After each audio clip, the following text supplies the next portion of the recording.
Welcome back, friends, to the 6th edition of Torch's News Roundup. First, we have that X-Men Apocalypse final trailer. With all the hoopla over Batman vs. Superman and Captain America Civil War, I keep forgetting this film is coming out soon. May the 27th, I think? Well, I don't think there's too much new here to discuss. So the first thing I noticed is that Magneto apparently loses his family at some point. Now, this could be a lopsided way to get Polaris into the Fox universe. Only trouble is, she's probably 2 or 3 years old in this movie, while Havoc, her longtime beau in the comics, would be about 38 years old in this timeline. Oh, Fox, you and your crazy timeline shenanigans. They also come right out here and let us know that Quicksilver knows that Magneto is his dad. Quicksilver is such a fun character here, I hope they utilize him well. It looks like Charles gets captured. Isn't that always the way? The guy is so powerful, they always need to take him out of the story. He's unconscious, he's powerless, someone's messing with his mind, he dead. It's always something with him, isn't it? Well, this gives Mystique a chance to lead the team, and I think that should be very interesting. Looks like she pays a call on Nightcrawler. Now, I said from the beginning, if they don't make Mystique Nightcrawler's mother in this one, I'll be very disappointed. He says you're her, which suggests he knows of her at least. Going back to the concern some people have over Mystique appearing in mostly human form, I'm thinking this is going to be a cool little reversal from X2, where in this case it'll be Nightcrawler reminding Mystique that she shouldn't feel the need to hide her true self. I'm more concerned with why Beast is still on the juice. At some point he really needs to be blue full-time. In The Last Stand, it seemed against his principles to be transformed back to normal, and now we learn he's been changing back and forth to normal for like 15 years. Psylocke looks really cool. I saw an interview with Olivia Munn, and it seems we have her to thank for her costume being the right color. Bryan Singer loves his black leather costumes.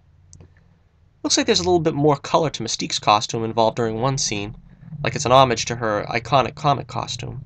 I have to say, I got really excited to see that bit of confirmation at the end. Finally. The Wolverine will be in the film. It makes sense since we still need to see how he gets out of the Weapon X project and joins up with the team in this timeline. I doubt he's going to have a huge role here, but as I said before, let's get as much out of Hugh Jackman as we can before he hangs up the claws. Switching over to Marvel's version of mutants, it looks like Marvel's Inhumans movie is going to be shelved for the time being.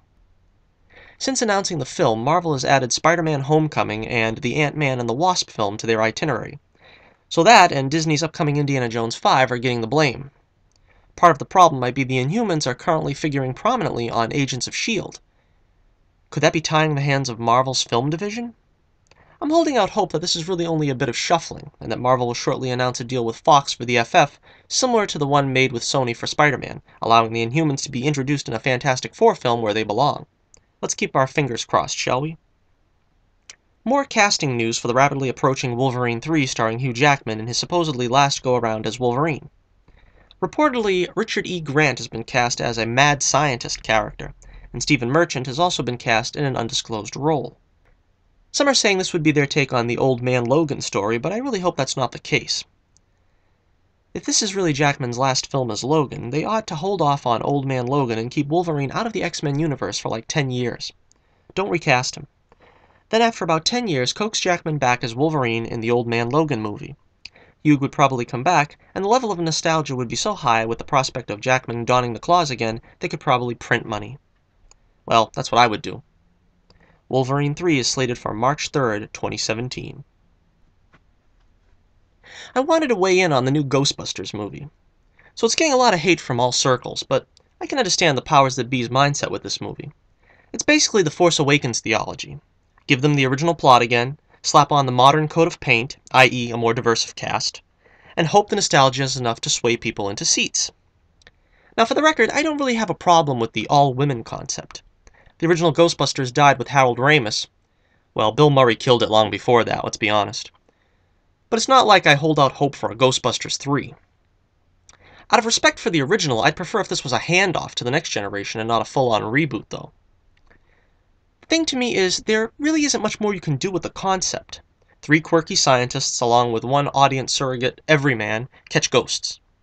That's why I don't really see why people are hating this as much as they are. The original cast ain't coming back at this point. So they either try something like this, or let the concept die. Would it really make any difference if it were 4 guys again? A reboot is a reboot is a reboot. I was always more fond of the idea of it being 3 guys and 1 girl. The three guys are the scientists who discover the return of whatever ghost boss it is this time. They eventually look up Ray and Winston, who give them a few lessons in ghostbusting before handing over the torch. It's still not unlike The Force Awakens, where you have the next generation idolizing the original cast before taking their place. Anyway, I'd probably check it out on cable, but I'm still not terribly enthusiastic. Well, let me know in the comments section what you think about this new Ghostbusters and the X-Men Apocalypse trailer. And what do you want to see in Wolverine 3? This is Johnnie Torch once again bidding you farewell. Keep the flame burning brightly, and I'll be with you again real soon.